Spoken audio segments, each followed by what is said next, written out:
এখানে আমি মাননীয় অর্থমন্ত্রীকে ধন্যবাদ জানাই যে 2022-23 থেকে 9.87% শতাংশ বেশি বাজেট দেওয়া হয়েছে জনকল্যাণের উদ্দেশ্যে। যদিও ডেফিসিট বাজেট 611.3 কোটি টাকা দেওয়া হয়েছে, সেটা আসবে আমাদের উন্নয়ন থেকে, সেটা আসবে। এবং সবচেয়ে আশ্চর্যের বিষয় হলো এটাই, উইদাউট ইনক্রিজিং এনি ট্যাক্স এখানে 9.87% বাজেট বৃদ্ধি করা হয়েছে। কোনো ট্যাক্স বাড়ানো হয়নি, এখানে একটা ক্রেডিট এই বাজেটের রয়েছে। সরকারের সমস্ত ডিপার্টমেন্টের জন্য প্রয়োজনীয় অর্থ বরাদ্দ করা হয়েছে, সমস্ত ডিপার্টমেন্টের জন্য অর্থ রয়েছে। Agriculture and farmers welfare department, animal resource development, fisheries, education, youth affairs and sports, health services, food, civil supplies and consumer affairs, SC welfare, OBC welfare, minorities welfare, tribal welfare, rural development, drinking water and sanitation, panchayat, information technology, home, fire and emergency services, prison, revenue, science and technology and environment, industries and commerce, skill development, tourism, information and cultural affairs, transport, road and bridges, water resource, power, urban development, handloom, handicraft and sericulture, cooperation, social welfare and social education, labor organization. সমস্ত ডিপার্টমেন্টে অর্থ বরাদ্দ করা আছে, কোনো কিছুই বাদ যায়নি। এই যে বাজেট পেশ হলো, সবাই বক্তব্য রাখছেন, বিরোধীরা এই ব্যাপারে কিছুই বললেন না, বললেন দিশাহীন বাজেট। তাহলে দিশাটা কি তাও তারা বললেন, কোন দিশাতে বাজেট হওয়া চাই? জনসাধারণের ক্ষতি করবে এমন বাজেট হয়েছে,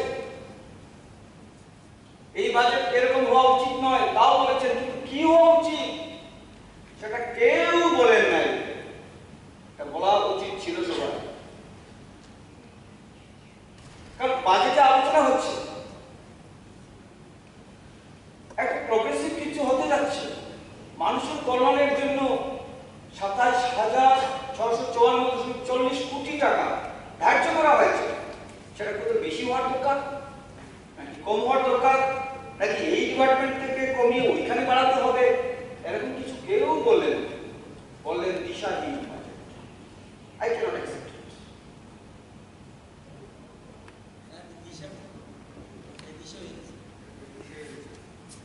আমাদের দিশা সেবা, সুশাসন ও গরিব কল্যাণ। গরিবদের জন্য ভাবে আমাদের সরকার সবচেয়ে আগে। যেমন ধরুন, রিসেন্টলি আপনার সার্কুলার দেখবেন, সিডিপি অফিসে পাঠানো হয়েছে ত্রিপুরা সরকারের পক্ষ থেকে। সমাজ পরিবারের একমাত্র উপার্জনশীল ব্যক্তি মারা গেছে, তার ফ্যামিলিতে ছেলেমেয়েরা রয়েছে, কি করে খাবে, কি করে পড়াশোনা করবে, কি করে চলবে, তাদের জন্য প্রতি মাসে 4,000 টাকা করে দেওয়া হবে। এটা কি উন্নয়ন নয়? এটা কি শুভ চিন্তা নয় গরিবদের জন্য? ত্রিপুরা সরকার আমাকে লেবার বোর্ডের চেয়ারম্যানের দায়িত্ব দিয়েছে, আপনারা জানেন। সেখানে আমরা কি করেছি, যারা নির্মাণ শ্রমিক, কাঠ মিস্ত্রি, রাজমিস্ত্রি, ইলেকট্রিশিয়ান, জলের পাইপের কাজ করে, রং মিস্ত্রি, গ্রিল মিস্ত্রি, তারা সবাই নির্মাণ শ্রমিক, ইটভাটার শ্রমিক, ইন্ডাস্ট্রিতে শ্রমিকের কাজ করে, ম্যানুফ্যাকচারিং ইউনিটে কাজ করে, তারা সবাই নির্মাণ শ্রমিক। তাদের ছেলেমেয়ের পড়াশোনা ফ্রি, ক্লাস 1 এ প্রতি বছর 1800 থেকে কলেজে যাওয়া পর্যন্ত 20,000 টাকা প্রতি বছর দেওয়া হচ্ছে।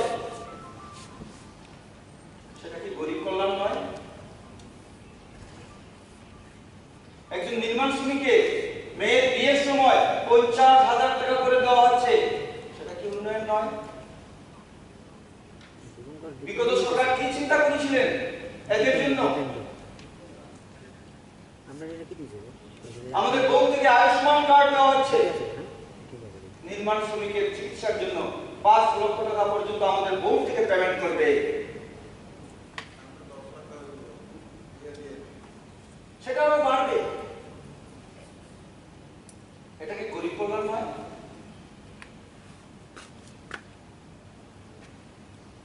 একজন নির্মাণ শ্রমিক মারা যাবে, তার ফ্যামিলি কি করে চলবে? 2 লাখ টাকা দেওয়া। অ্যাক্সিডেন্টে মারা গেছে নির্মাণ শ্রমিক, তার ফ্যামিলিকে 4 লাখ টাকা দেওয়া। এবং অনেক স্কিম আমরা এনেছি।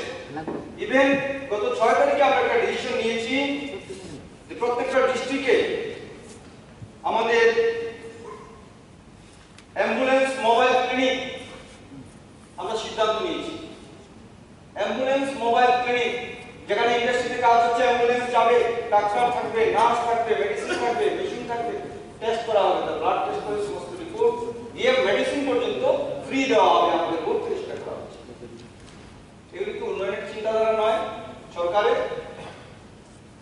এছাড়াও অনেক স্কিম রয়েছে। এখানে অনেকেই বলেন এসটিদের জন্য কিছু করা হয়নি, বলছেন কোন চিন্তাধারা এসটিদের জন্য হয় নাই। আমার একটা কথা খুব মনে পড়ছে, আমাদের আইপিটির সাথে আমাদের এখন যুক্ত রয়েছে। আমাদের বিশ্ববিদ্যালয় ছিলেন, আইপিটি ছিলেন আমাদের সাথে। বলেছে আমরা টিউটোরিয়াল কেন চাইছি? উন্নয়ন নেই। প্রশ্ন করা হয়েছিল এখন কেন চাইছেন না? বিজেপির সাথে অ্যালায়েন্স এসেছেন, টিউটোরিয়াল ছেড়ে এসেছেন কেন? তখন উত্তর ছিল যে ডেভেলপমেন্ট যেভাবে বিজেপির সাথে মিলে আমরা কাজ করছি, এই উন্নয়নের জন্য আমাদের টিউটোরিয়ালের কোনো ডিমান্ড নেই বলেছিলেন না? এখন কি হয়েছে আবার? Greater tutorial.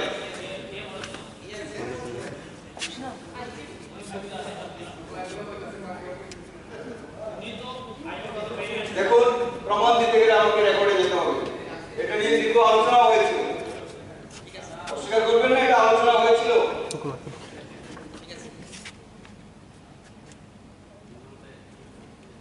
আচ্ছা, আমার এখানে 2টা ব্লক রয়েছে, পানিসাগর অ্যাসেম্বলি কনস্টিটিউয়েন্সি।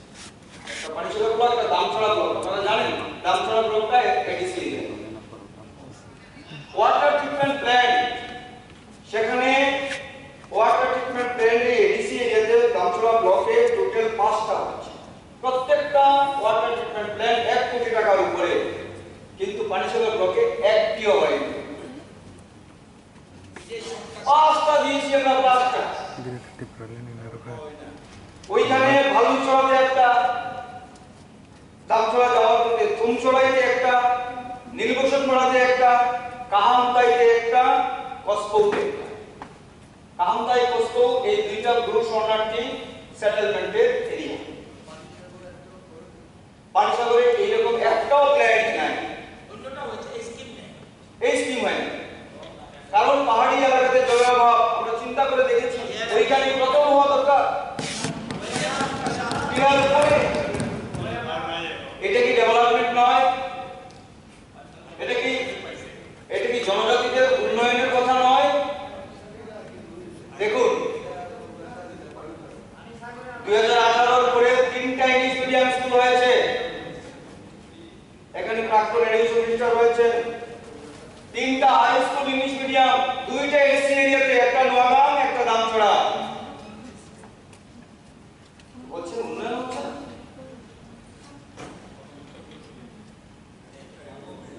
এটা কি করে হবে?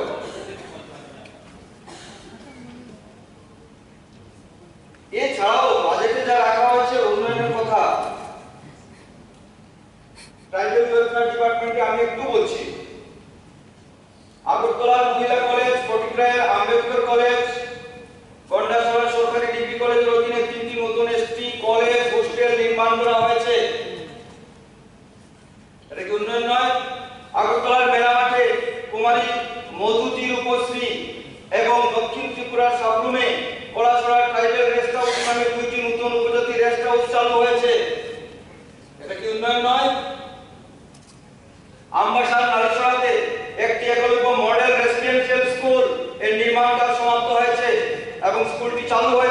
তাছাড়া 12টি নতুন ইএমআরএস এর নির্মাণ কাজ চলছে।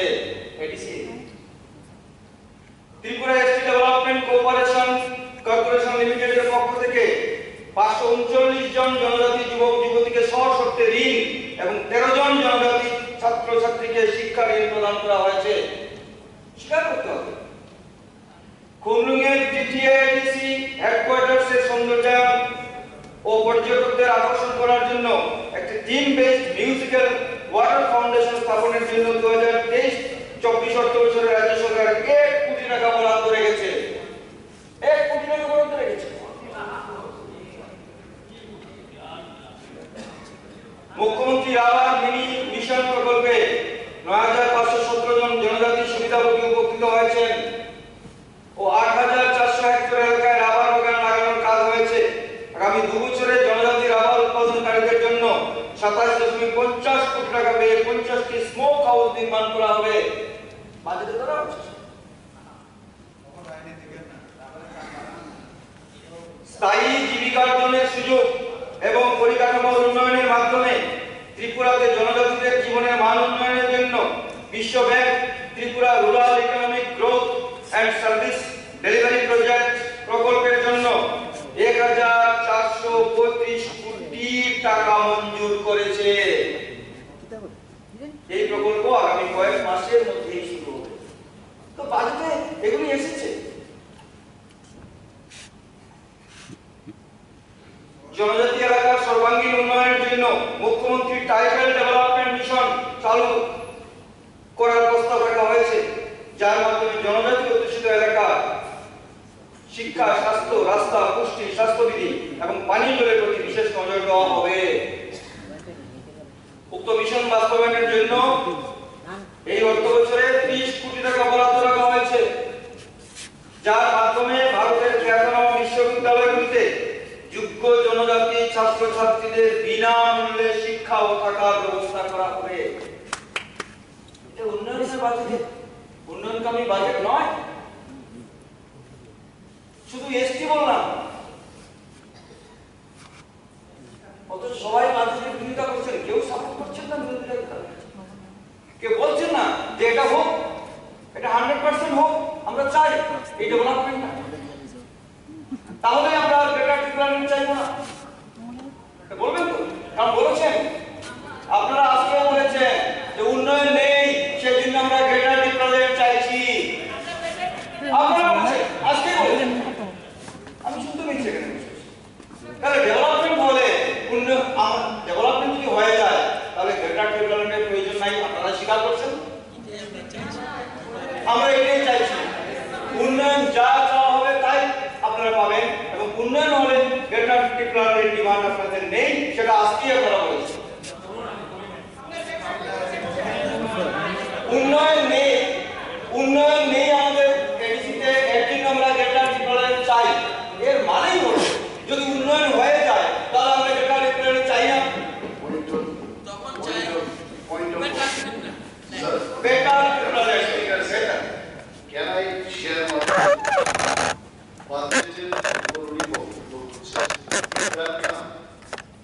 let the house allow to discuss. আমরা কি চিন্তা করছি, তাদের জন্য আমাদের সরকার চিন্তা করেছে, একবার আমাদের সরকার আসার পরে আমরা চিন্তা করেছি। আপনারা কিচ্ছু করেন নাই, ওটা কিচ্ছু করেন নাই।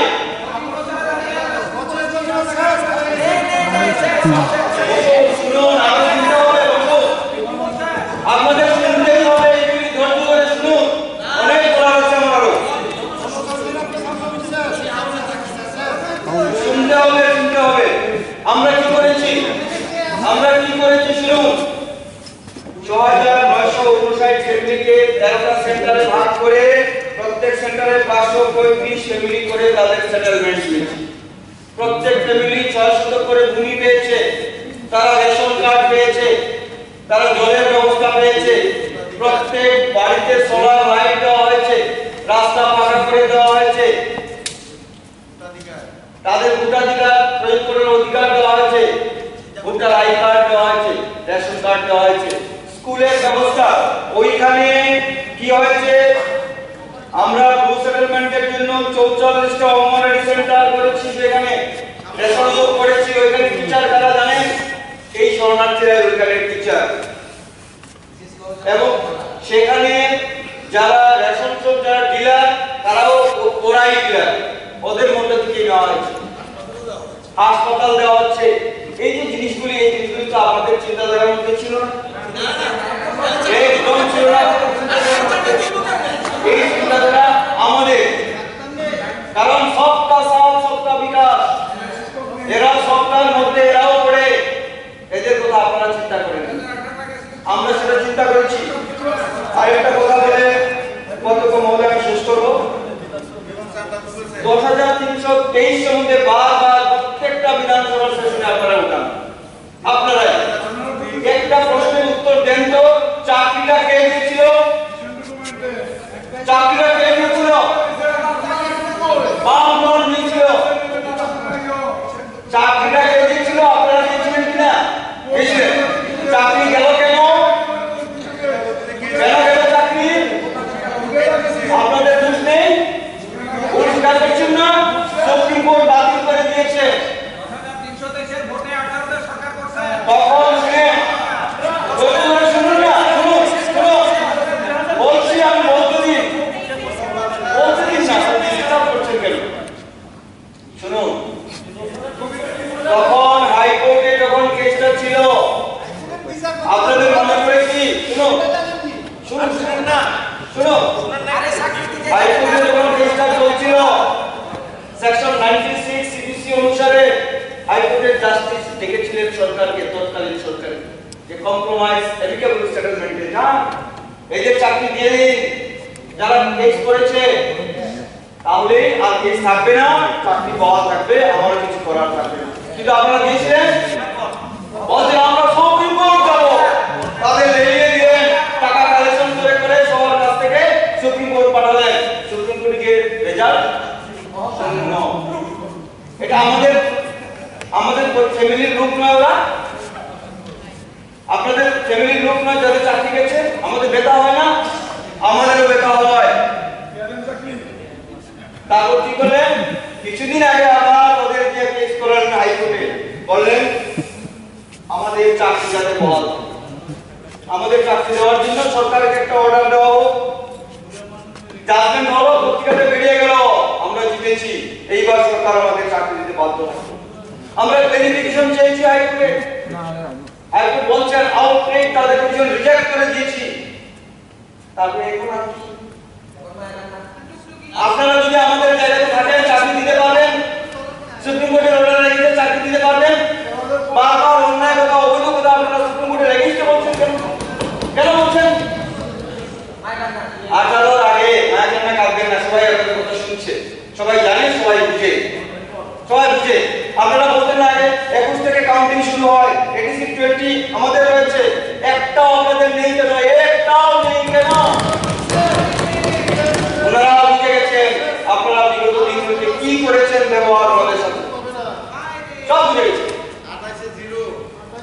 শুনো, 18 আগে আমরা বলেছিলাম আমরা যদি সরকার আসে আমরা দেখবো, বলেছিলাম তো, দেখবো। আমরা এখনো দেখি কি কি দেখেছি। শুনুন, 2 বছরের চাকরির মেয়াদ বৃদ্ধি করেছি। আমরা বলেছি কোর্টকে যে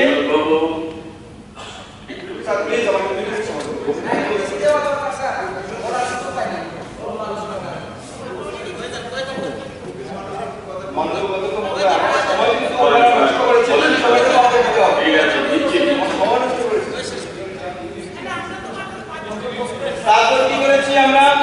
বলছি টেট পরীক্ষায় বসুন, ইন জেনারেল টেট পরীক্ষাতে বসার জন্য বলেছি। রিল্যাক্সেশন দিয়েছি, বিএড এবং ডিএলএড লাগবে না। মনে আছে আপনাদের? টেট পরীক্ষাতে অনেকেই 10,323 এর চাকরি পেয়ে চলে গেছেন। আমরা তাদের অ্যাপয়েন্টমেন্ট দিয়েছি, পোস্টিং দেই নাই। বলেছি সে বেতন পাবে, সেই বেতন দিয়ে বিএড কমপ্লিট করে আসো। ওনারা আসছেন আর জয়েনিং হচ্ছে, আমরা দেখছি। আমরা কথা রেখেছি। তারপরে কি করেছি? এই রিল্যাক্সেশন দিয়েছি। রিটায়ারমেন্টের আগ পর্যন্ত ওনারা পরীক্ষাতে বসতে পারবে। তারপরে কি করেছি, এই ডিপার্টমেন্টে ওনারা পরীক্ষায় বসতে পারবেন।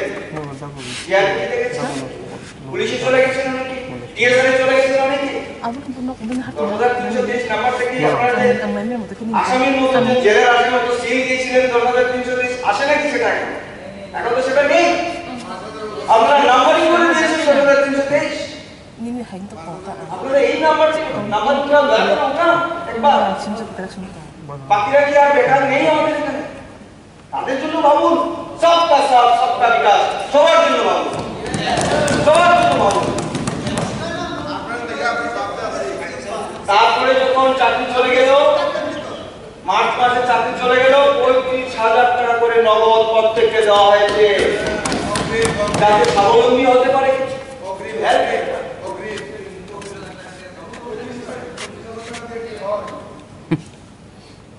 আমাদের গীতাতে একটা কথা আছে, কর্মণ্যেবধিকারস্তে মা ফলে সুখদাচন।